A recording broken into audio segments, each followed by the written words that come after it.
Assalamualaikum dan salam sejahtera diucapkan kepada semua peserta webinar pada hari ini.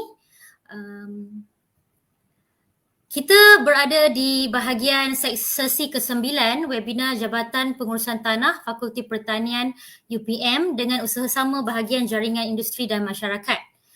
Hari ini bersama dengan kita adalah Dr. Khairul Hafiz yang merupakan salah seorang pensyarah kanan dalam bidang pedologi tanah di Jabatan Pengurusan Tanah Fakulti Pertanian UPM. Sebelum menjemput beliau, saya ingin memperkenalkan sedikit latar belakang Dr. Khairul Hafiz. Beliau dikurniakan diploma dan ijazah dalam bidang sains perhutanan. Kemudian melanjutkan pengajian master di Kochi University, Jepun dalam bidang sains pertanian. Manakala dalam bidang PhD pula, beliau melanjutkan pelajaran di Ehime University Jepun dalam bidang sains tanah. Kini beliau sedang berkhidmat di Jabatan Pengurusan Tanah Fakulti Pertanian UPM sejak tahun 2018 hingga sekarang. Jadi tanpa melengahkan masa lagi, ingin saya menjemput Dr. Khairul Hafiz untuk menyampaikan webinar ke-9 yang bertajuk Morfologi Tanah Bris di kawasan pantai timur Semenanjung Malaysia. Jadi Dr. Khairul Hafiz dipersilakan. Ya, bismillahirrahmanirrahim. Assalamualaikum warahmatullahi taala wabarakatuh. Dan selamat pagi. Terima kasih kepada Puan Pengurusi Dr. Rina Syukur kerana telah berusaha dan banyak membantu saya dalam penyediaan webinar ini. Terima kasih juga kepada Jabatan Pengurusan Tanah dan Fakulti Pertanian kerana telah memberi peluang kepada saya untuk berkongsikan sedikit informasi kepada masyarakat umum, dan yang paling utama jutaan terima kasih kepada penonton yang sudi hadir untuk bersama saya pada pagi ini. Pada hari ini saya akan berkongsi dengan tuan-tuan dan puan-puan sedikit informasi berkenaan tanah bris di Semenanjung Malaysia. So untuk pengetahuan tuan-tuan dan puan-puan, saya telah terlibat dengan penyelidikan tanah bris ni bermula dari tahun 2019.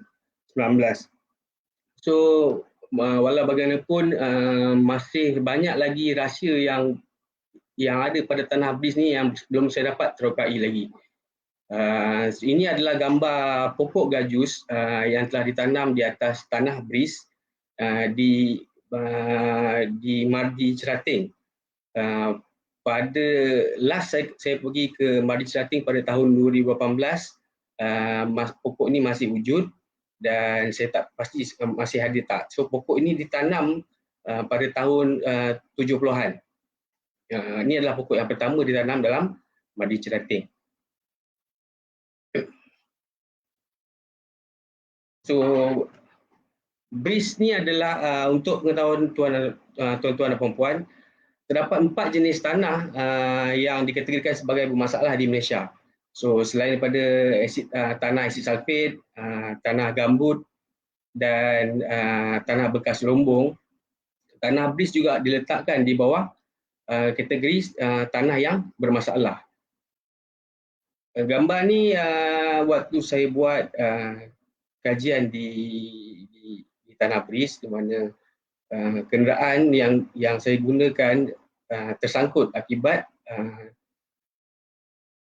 tayar yang tersekat di dalam pasir. So kami perlu menggunakan khidmat traktor untuk menarik keluar kenderaan kami daripada kawasan kajian.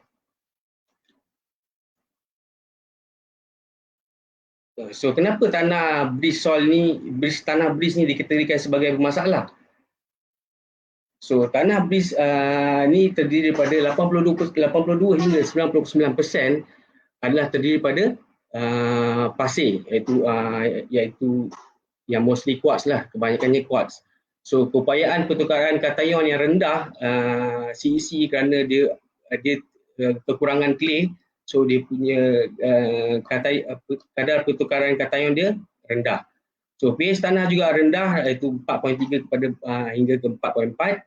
Kemudian kadar pegangan air yang lemah dan saliran yang terlampau. So maksudnya apabila kita tuang air ataupun air jatuh ke atas tanah tersebut, air itu akan mudah hilang.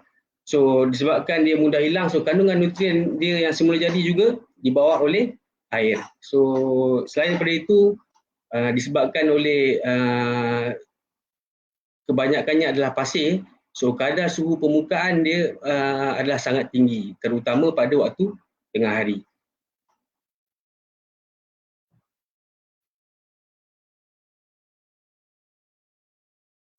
So sebelum saya ceritakan lebih lanjut berkenaan tanah bris, saya nak sentuh sedikit berkenaan dengan pembentukan tanah bris ni.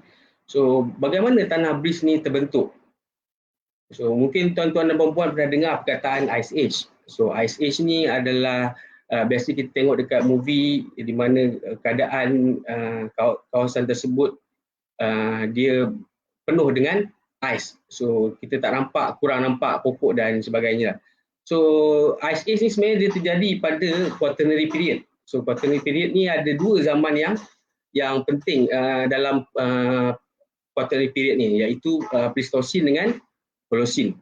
So penghujung era Ice Age ni dia tamat pada penghujung Pleistocene yang sebelum masuk Holocene. So apabila dia bertukarnya daripada Pleistocene ke Holocene,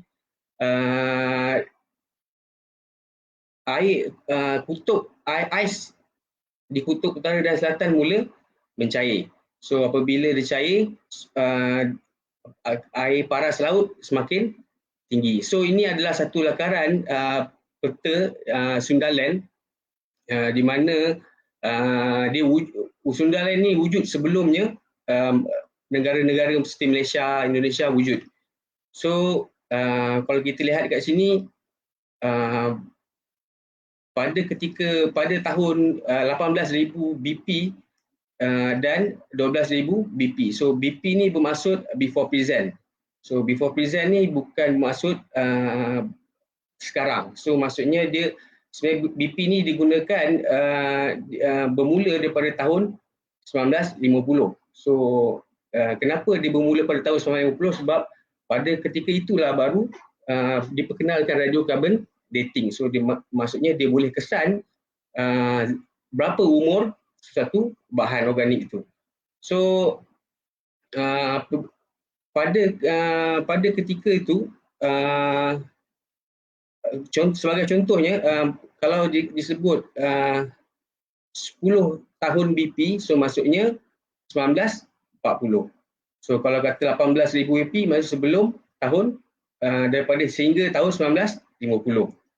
So pada tahun 18,000 BP, pada 18,000 before present, so keadaan air masa itu adalah 100 meter di bawah paras laut. So sebab itu terbentuknya peta Sundaland. So kemudian 6,000 tahun selepas itu, air laut telah naik sebanyak 50 meter. So dia di bawah 50 meter di bawah paras laut.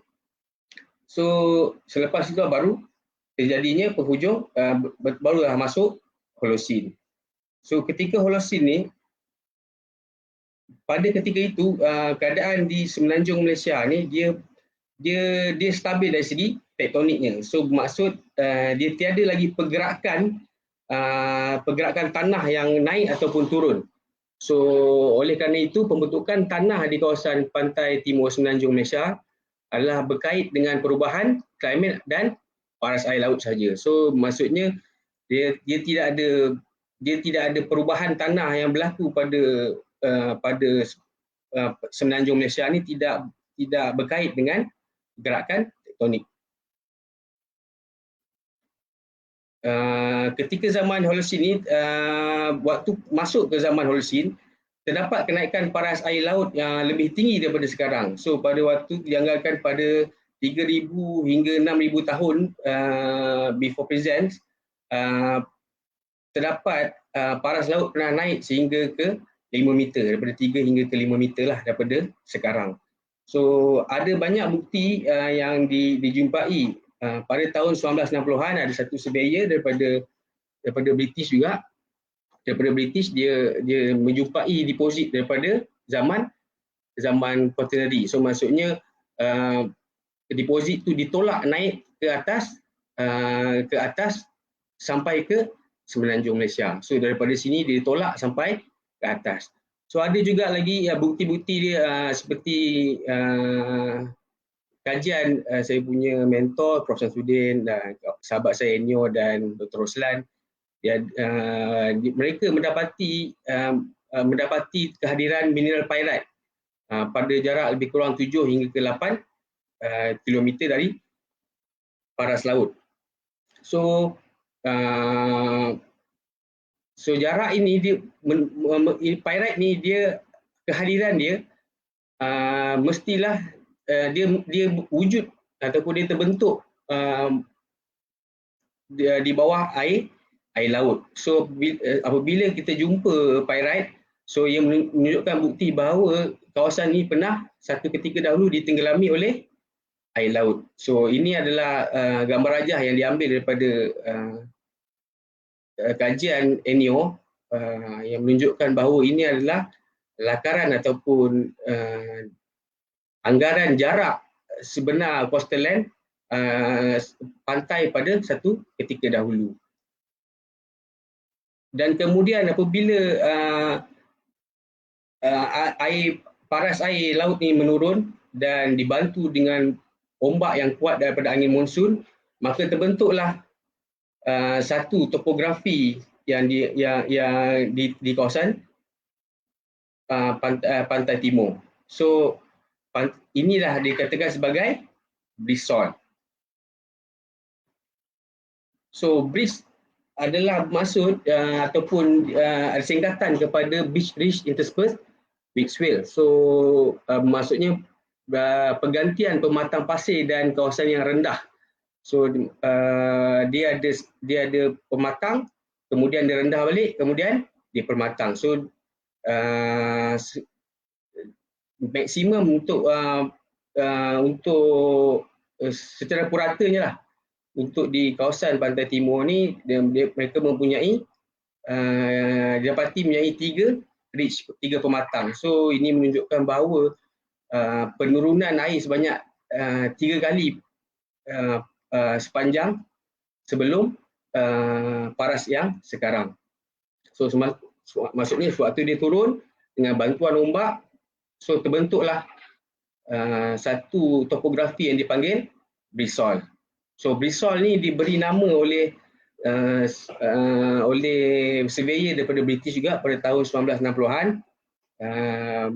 Kemudian start daripada situ banyak kita dengar kawasan-kawasan yang menggunakan nama BRIS. Contohnya Mempagar BRIS dan sebagainya. So banyak lagi yang menggunakan nama BRIS sebagai nama kampung dan nama jalan dan sebagainya. BRIS ni adalah so kajian kalau kita lihat dekat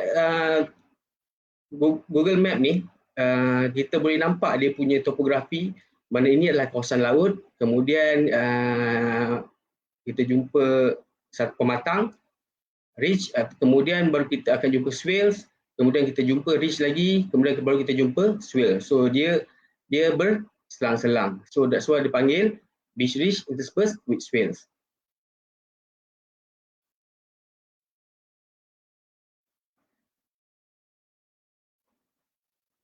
So kajian demi kajian telah dibuat pada tahun 1960-an lagi. So kajian tapi kebanyakannya kajian yang dibuat adalah lebih kepada pembentukan dan taksonomi lah. So maklumat untuk pembentukan dan taksonomi itu memanglah cukup lengkap bagi saya. Antara orang-orang penting yang mengeluarkan teori pembentukan tanah base soils ni adalah Prof. Samsudin lah.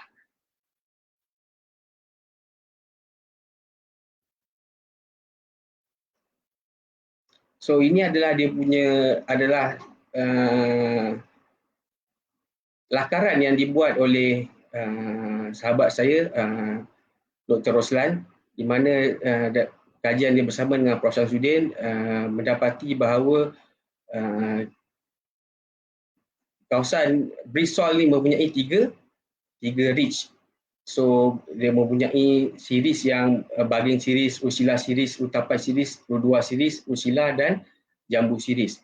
Tapi ini adalah untuk digunakan dalam Malaysian series. Tapi kalau untuk USDA ataupun American USDA punya taksonomi, mereka menggunakan dua, iaitu sporosol dan entisol. So entisol ni mewakili tanah yang muda dan sporosol ni adalah tanah yang mempunyai spodic horizon.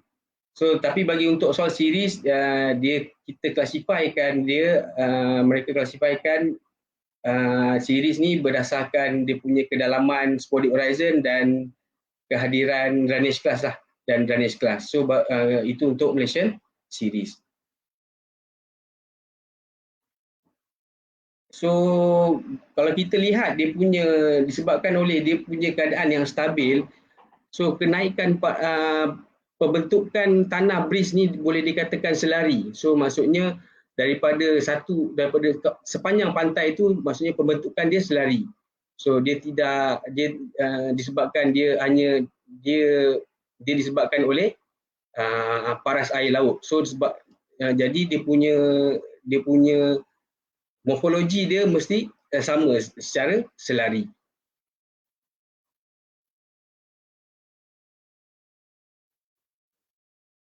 So ini adalah soil profile yang saya gali, satu di entisol dan satu di sporosol. So kalau kita dapat lihat kat sini, entisol ni adalah tanah yang baru dan kita tak berapa nampak sangat dia punya development horizon dia. So sebab tu kita namakan dia sebagai entisol. Kemudian dalam bris soil tu juga ada tanah sporosol. So sporosol ni adalah tanah yang mempunyai wajib mempunyai spodic horizon. So baru-baru kita namakan dia sebagai sporosol. Kemudian ini adalah gambar tanah di atas bukit ataupun tanah gunung, tanah yang lebih tinggi yang mempunyai tanah liat yang tinggi. So dapat kita comparekan bahawa dia punya perbezaan antara tanah yang biasa dan tanah berpasir. So untuk membuktikan keselarian dia, keselarian dia punya pembentukan tanah ni, saya telah membuat satu kajian di Mardi Cerating. So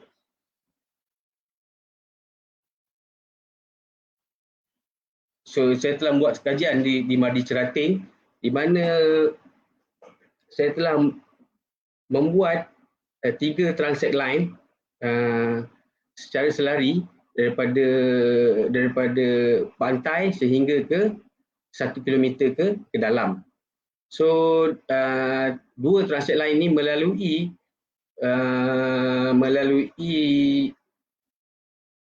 Mardi, kawasan Mardi, iaitu kawasan tanaman buah dan grassland, dan satu lagi melalui kawasan hutan. So sebelum itu saya nak ceritakan dia punya tanah bris ni, dia punya berkeluasan 162 hektar, iaitu cover 1.23% daripada total tanah di Semenanjung Malaysia. Kemudian dia dijumpai di sepanjang pantai timur, iaitu antara Johor ke Kelantan, itu sepanjang 640 km. So dia punya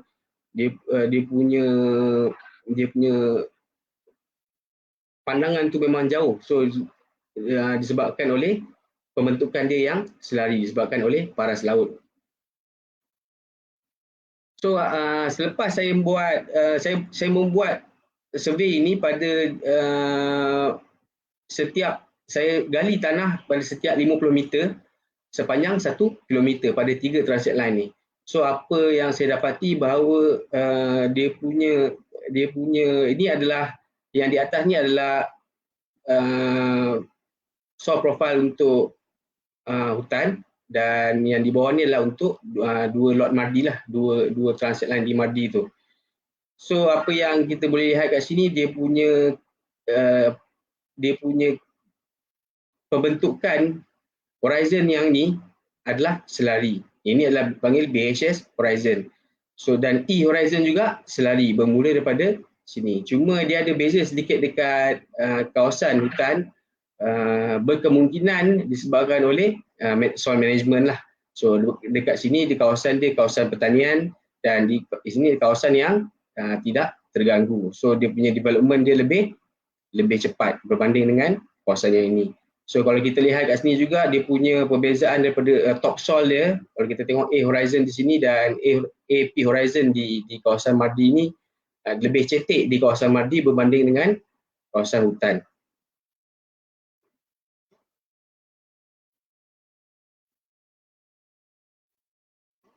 Okey, untuk breeze soils ni dia banyak aktiviti pertanian yang boleh dijumpai di tanah breeze ni, disebabkan oleh kekurangannya tanah pertanian dan kebanyakannya tanah-tanah yang bagus ni seperti tanah liat telah didominasi oleh perindustrian yang lebih beruntungkan seperti sawit, getah dan sebagainya.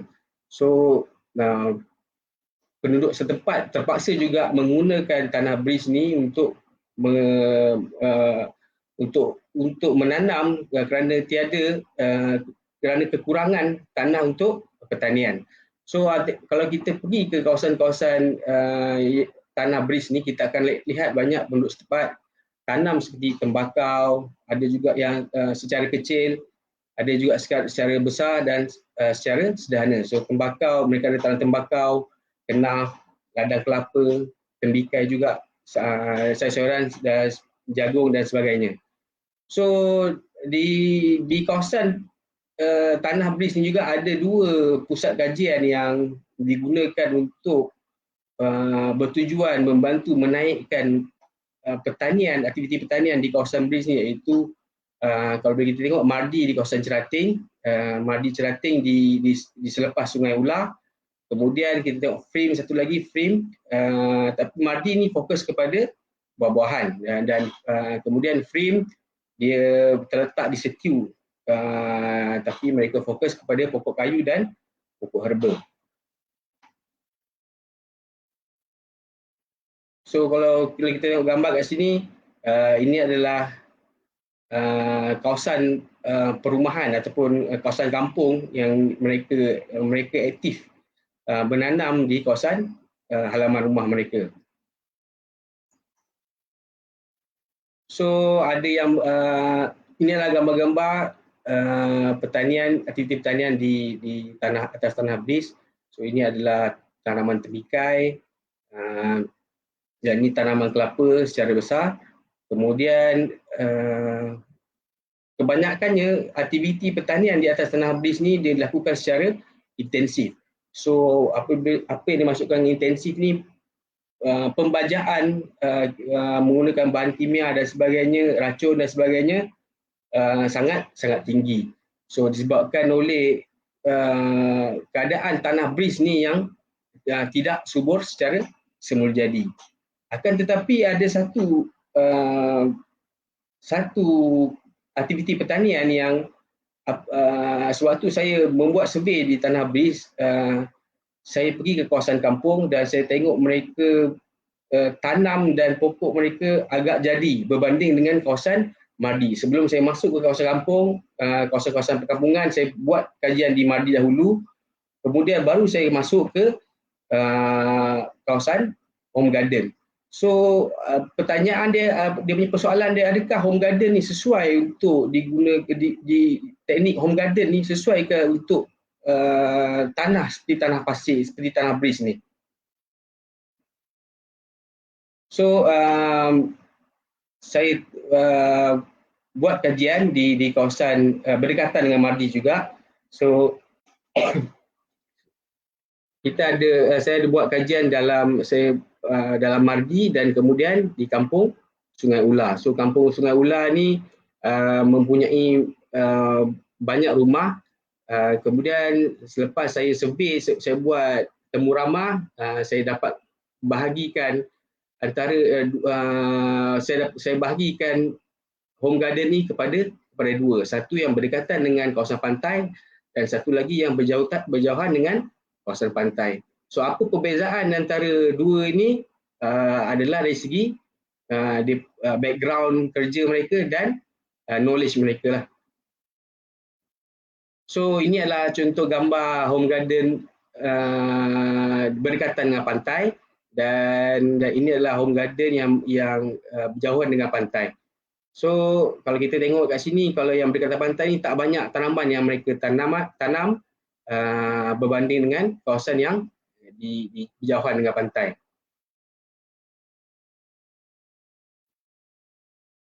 So aktiviti-aktiviti mereka ni kalau di kawasan yang kawasan berjauhan dengan pantai ni, mereka kebanyakannya adalah tergolong daripada golongan petani. So ada yang menternak dan kebanyakannya mereka menternak kambing, lembu dan ayam dan itik. Tapi kalau di kawasan berdekatan dengan pantai, kebanyakan mereka adalah nelayan. So perbezaan dari segi knowledge dan management juga berbeza. Kalau kita lihat di kawasan yang kalau di kawasan pantai ni, mereka menggunakan sisa seafood, sisa makanan laut yang mereka proses dan mereka letak ke dalam tanah. Tapi kalau di berjauhan ke pantai ni, mereka menggunakan tahi sisa ternakan.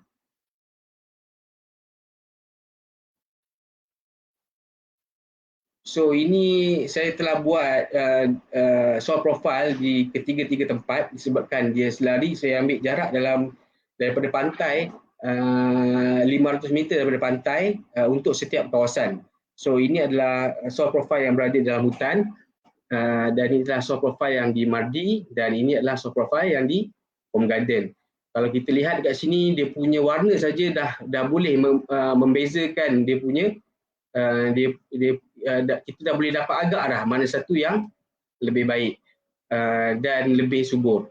Kalau kita lihat dekat Mardi ni, dia punya organic matter dia sangat kurang. Dia kehilangan organic matter yang sangat banyak. Kalau hutan ni kita jadikan sebagai indikator lah. Tapi di Home Garden ni sehingga ke 90 daripada topsoil, daripada atas hingga ke bawah, kandungan organic matter dia nampak lebih tinggi. So ini adalah data kimia yang dibuat daripada dua jenis tanah. Yang pertama adalah yang hijau, ini adalah tanah di Home Garden. Ini adalah data soil profile. Maksudnya kita ambil setiap horizon dan kita check, kemudian kita lakarkan menjadi seperti ini. So yang hijau adalah mewakili Home Garden dan yang merah mewakili secondary forest. So kalau kita lihat kat sini, pH pada Home Garden lebih tinggi sehingga ke 100 mm berbanding dengan forest. Kemudian total carbon juga lebih tinggi sedikit, lebih tinggi terutama pada topsoil di kawasan Home Garden. Total nitrogen juga. Kemudian assembled kalsium sangat tinggi di kawasan Home Garden berbanding dengan kawasan di hutan.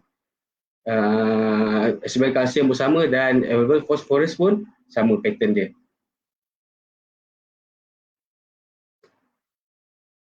Kemudian saya ambil data pada kedalaman 10 cm untuk kita comparekan antara tiga kawasan, iaitu Home Garden mewakili biru, kemudian yang merah ni adalah secondary forest dan yang kuning ni adalah Mardi. So kalau kita lihat kat sini, kawasan Mardi mempunyai total carbon, CEC, total nitrogen yang sangat rendah berbanding dengan kawasan Home Garden dan kawasan hutan. Untuk assembled kalsium pula, kalau dekat kandungan kalsium pada di dalam hutan lebih rendah kerana dua kawasan ini dipengaruhi dengan pembajaan.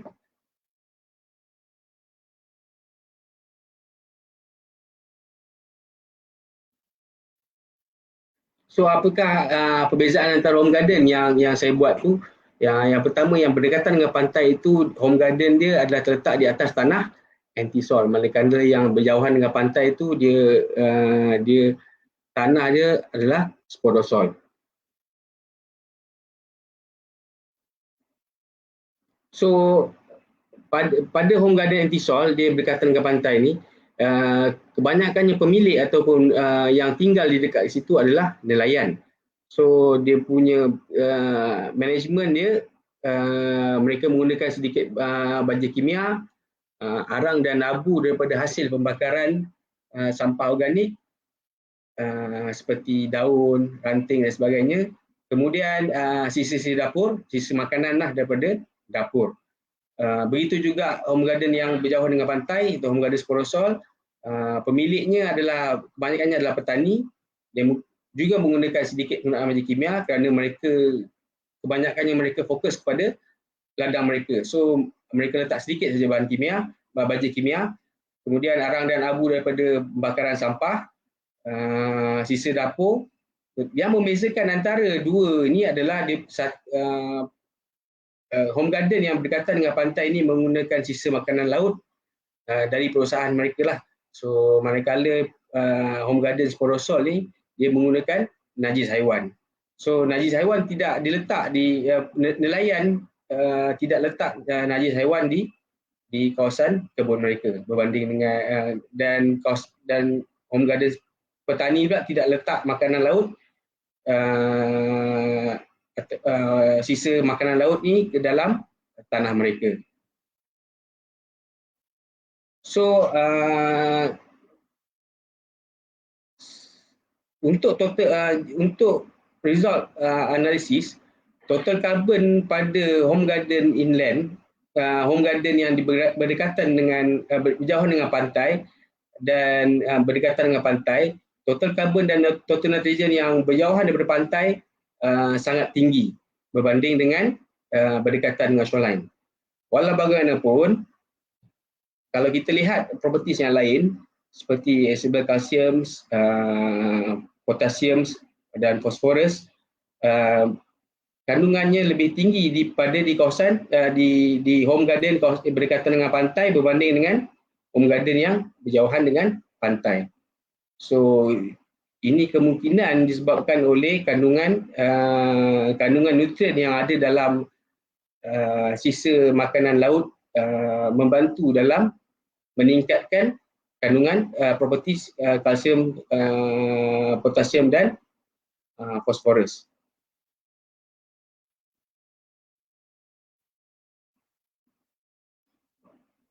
So secara keseluruhannya, jika dibandingkan kebun buah dalam arti tanah di home garden mempunyai kadar bahan organik dan nutrien yang lebih tinggi. So untuk home garden anti-soil yang kebanyakannya adalah nelayan, kandungan nutrien seperti kalsium, potasium dan fosforus adalah lebih tinggi pada tanah di dalam home garden anti-soil berbanding dengan home garden sporosol. Ini adalah kerana pembajaan menggunakan sisa makanan laut. So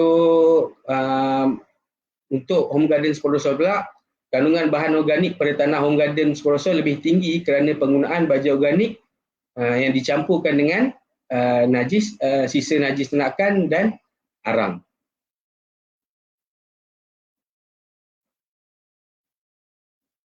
So secara kesimpulannya, skim yang digunakan pakai untuk pertanian intensif tidak dapat memperbaiki kadar kesuburan tanah BRIS secara berkesanlah kerana bahan organik dan nutrien berkurangan secara ekstrim.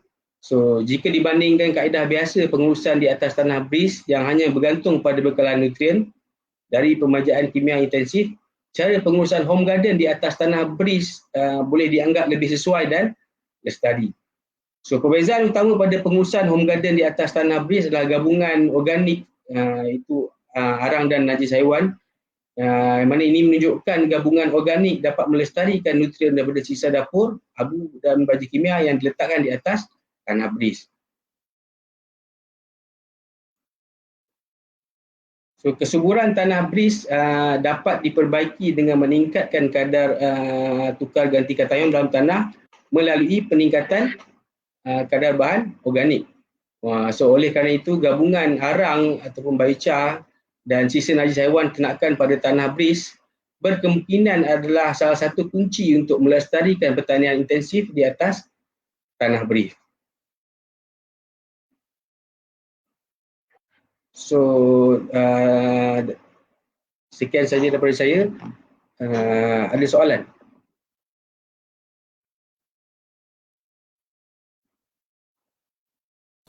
Okey, terima kasih Dr. Khairul Hafiz. Sebelum kita lanjutkan kepada beberapa soalan, ada beberapa soalan ni yang telah diajukan. Ingin saya ingatkan kepada semua para peserta untuk mengisi link kehadiran dan juga untuk mendapatkan sijil penyertaan.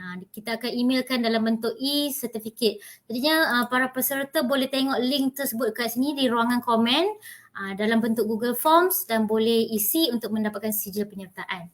Okey. Dan kemudian kita akan teruskan kepada sesi soal jawab. Soalan yang pertama daripada Siti Hawa Muhammad. Kenapa siri tanah ikut nama kawasan? Adakah siri tanah yang sama di tempat lain? Baiklah, terima kasih Siti Hawa. So, untuk menjawab soalan ni, sebenarnya siri tanah ni dia dinamakan siri tanah ni pada tempat pertama sekali dia jumpai. Contohnya Serdang Series pertama sekali dijumpai di Institut Pertanian, Jabatan Pertanian Serdang. Tetapi apabila kita jumpa tempat lain yang sama dia punya properties, kita akan gunakan nama yang sama. So tak semestinya dia tak semestinya dia tak boleh sama. Dia tak boleh ada kat Pahang ataupun dia tak boleh ada dekat tempat lain. Cuma dia punya reason dia adalah sebabkan tanah tu pertama sekali dijumpai di mana. So kalau contohnya di Melaka, so dia panggil Melaka Series. So maksudnya Melaka Series ni jumpa dekat Melaka. Kalau kata Kuantan Series, maksudnya dia pertama dijumpai di Kuantan Series. Kemudian tu barulah dijumpai di tempat yang lain. Saya harap saya dapat jawab soalan tu dengan saya harap Siti Hawa tadi faham.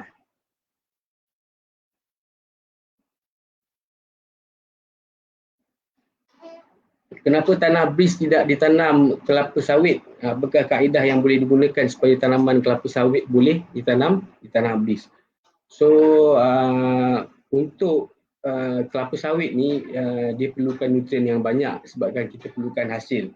So apabila kita nak tanam pokok kelapa sawit di tanah beris ni, kita perlu, ia boleh ditanam tapi tanah tersebut perlu dirawat dahulu. Maksudnya diletakkan amendment ataupun soil conditioner seperti charcoal ataupun biochar, EFB untuk membantu untuk mengatasi masalah tanah beris ni, di mana tanah beris ni dia tidak boleh pegang air dan nutrien dia sangat kurang. So kalau kita dapat settlekan masalah kekurangan air dan nutrien tersebut, insya-Allah tak ada masalah nak tanam apa pun. Sebab bila saya pergi ke home garden, mereka ada tanam durian dan sebagainya, benda tu jadi.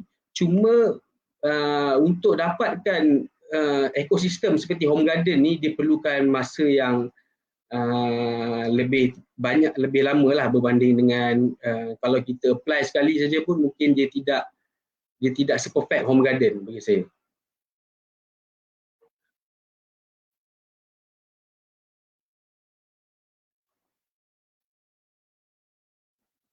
Okey, taburan tanah beris ni dia selain Barat Timur ada dekat tempat lain lagi, tempat lain juga.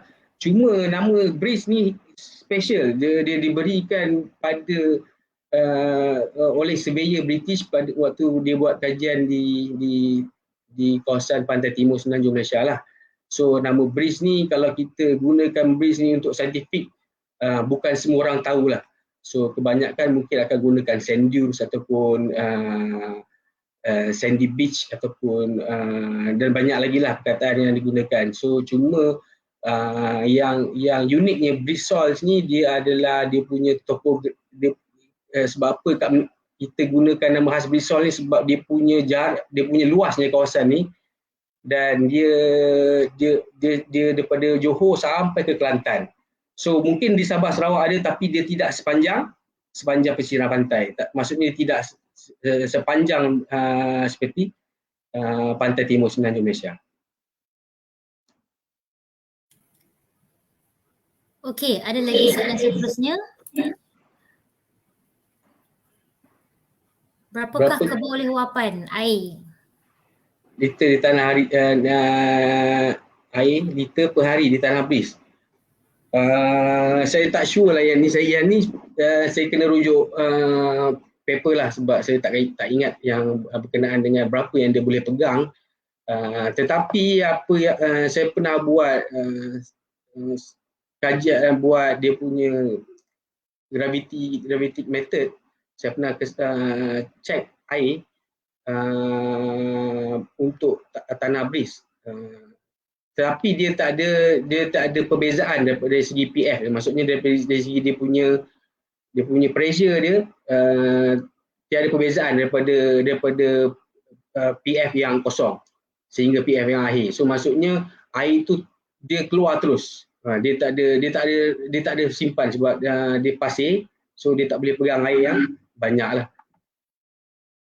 Melainkan kita buat kita campur dengan organic matter. So perbezaan dia pun berbeza melalui jumlah organic matter. Kalau organic matter kawasan, mungkin kalau di kawasan home garden yang saya pergi tu, dia punya tanah di pasir dia agak lembap sikit berbanding dengan kawasan yang Mardi. Saya pergi Mardi, dia memang kering berbanding dengan kawasan home garden. Okey, soalan seterusnya. Apakah masalah yang biasa dihadapi apabila mengejarkan tanah BRIS, dan apakah langkah untuk mengenanganinya, dari Dr. Christopher? So masalah dari segi pertanian ni. So kalau dari segi masalah yang utama dia adalah dia tidak boleh pegang air, dan disebabkan dia tidak boleh pegang air dan kandungan clay yang sedikit, so nutrien juga tidak dapat dipegang.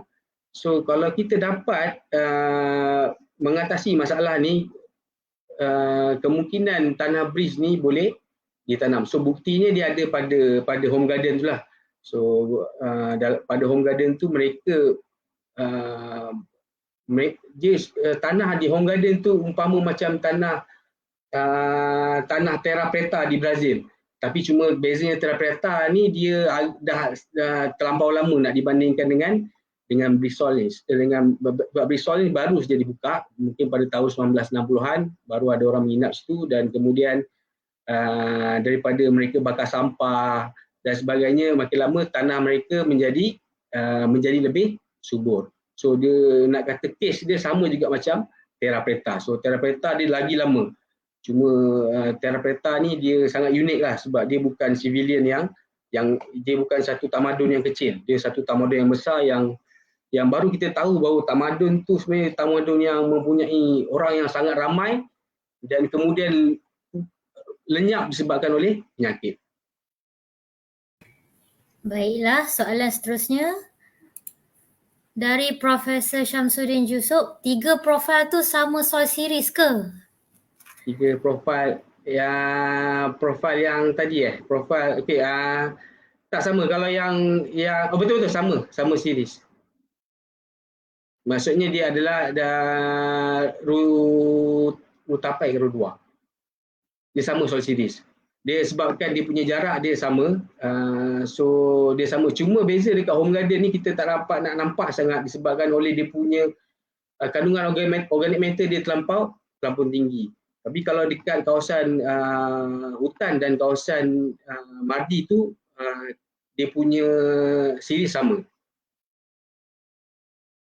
Di kawasan Mardi di kawasan Home Garden dia ada spodiknya, tapi dia tidak, warnanya lebih kurang dengan warna topsoil. So kita apa nak bezakan seperti tanah yang di Mardi dan di inilah di hutan. Baiklah, ada lagi 2 soalan. Soalan seterusnya, berapa banyak nak letak sisa atau najis untuk rawatan brison? Kalau untuk dia punya jumlah tu belum ada lagi saya buat kajian dan masih saya belum jumpa lagi dia punya kajian lah. So cuma kalau bila saya pergi ke Home Garden tu, mereka letak hari-hari. So asal ada najisnya mereka akan letak pada tanah mereka. So proses tu dia bukannya dia ambil masa yang singkat lah, dia ambil masa yang sangat lama. Saya pernah dulu pergi buat kajian di Setiu, tanaman untuk tanaman beris. So apabila mereka treat dengan urea, tetapi apa yang masalahnya pokok mereka, kalau mereka treat dengan urea, mereka kena biarkan selama lebih pada 2 minggu lah supaya tanaman mereka tak mati. Baiklah, rasanya ini adalah soalan yang terakhir. Dari Siti Hawa Muhammad, CEC tu untuk tengok apa ya, Doktor? So CEC ni dia adalah untuk dia adalah kadar tukar ganti, dia cation exchange capacity. So dia kadar tukar ganti cation. So maksudnya dia lagi tinggi, CEC itu menunjukkan kesuburan tanah tu lagi tinggi. So apabila sesuatu nutrien tu masuk ke dalam tanah, apabila CEC dia tinggi, so dia dapat pegang nutrien tu untuk dilepaskan, untuk diberi kepada tanaman ataupun tumbuhan. Jika CEC dia rendah, kalau kita letak baja pun, kalau CEC ni rendah, kalau kita tak naikkan CEC dia, kalau CEC dia rendah, kalau kita letak baja banyak macam mana pun, baja itu akan hilang dibawa oleh air.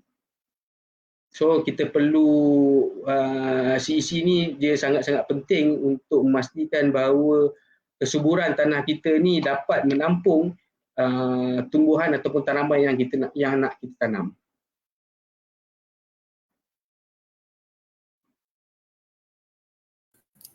Okey, baiklah. Ada lagi sebarang soalan boleh tulis di ruangan komen. Tapi kalau saya dah tengok sekali imbas ni semua soalan dah dijawab. Dan mungkin jika ada sebarang soalan lagi, Dr. Khairul Hafiz boleh tinggalkan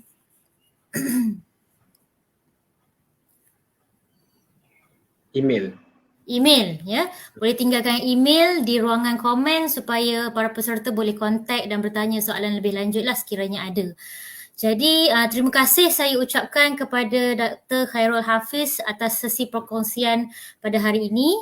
Okay, kita terdapat banyak respons daripada peserta tentang soalan-soalan dan untuk seterusnya webinar ke-10 akan diadakan pada 2 minggu akan datang. Jadi saya ucapkan terima kasih dan jangan lupa untuk isi penyertaan webinar. Okay, untuk mendapatkan sijil penyertaan. Kita tengok lagi sekali, mungkin ada lagi soalan?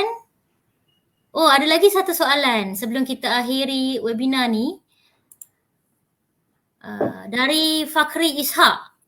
Memandangkan warna sama, berapakah kedalaman spodik di Home Garden? Okey, kedalaman dia lebih kurang sebenarnya. Cuma dia punya yang saya buat, yang selepas saya gali lah, yang saya nampak dia punya kedalaman dia lebih kurang, cuma keadaan spodik tu tidak sekeras spodik seperti di Mardi dan di hutan. So untuk kita nak detect dia punya spodik ni, saya perlu bawa sampel tanah ke lab untuk tengok total carbon dia. So kita berdasarkan total carbon dan total nitrogen dan juga aluminium dan iron oxide untuk membuktikan bahawa itu BHS horizon. So sebenarnya untuk info, waktu saya buat kajian tu saya ada ambil tanah ataupun horizon yang di bawah sporadic horizon ni. So apabila saya ambil, saya nak tengok kenapa sporadic horizon tu boleh terletak dekat situ, kenapa tak diletak di bawah ataupun kenapa dia kedudukan di situ. So apabila saya ambil soil sample yang di bawah sporadic horizon tu, saya dapati dia punya tekstur dia ataupun dia punya saiz pasir dia lebih halus daripada yang di atas. So dia ada organik sporadic ni dia terbentuk daripada organic matter. So organic matter tu turun dan dia kemungkinan dia tersangkut dekat situ, dan satu lagi kemungkinan paras air mungkin pernah ada di situ. So organic matter tu tak dapat turun, so dia berhenti di situ dan menjadi sporadic horizon. Baiklah, setakat ini semua soalan telah terjawab. Jadi saya sekali lagi sebelum kita akhiri webinar, kita ucapkan terima kasih kepada Dr. Khairul Hafiz atas perkongsian kita pada hari ini, dan terima kasih juga kepada Unit Jaringan Industri dan Masyarakat Fakulti Pertanian atas usaha sama webinar ini bersama-sama dengan Jabatan Pengurusan Tanah Fakulti Pertanian UPM. Jadinya kita berjumpa lagi 2 minggu akan datang untuk sesi webinar ke-10 yang akan disampaikan 2 minggu lagi, dan oleh itu sekian, terima kasih dan salam sejahtera. Terima kasih. Okay.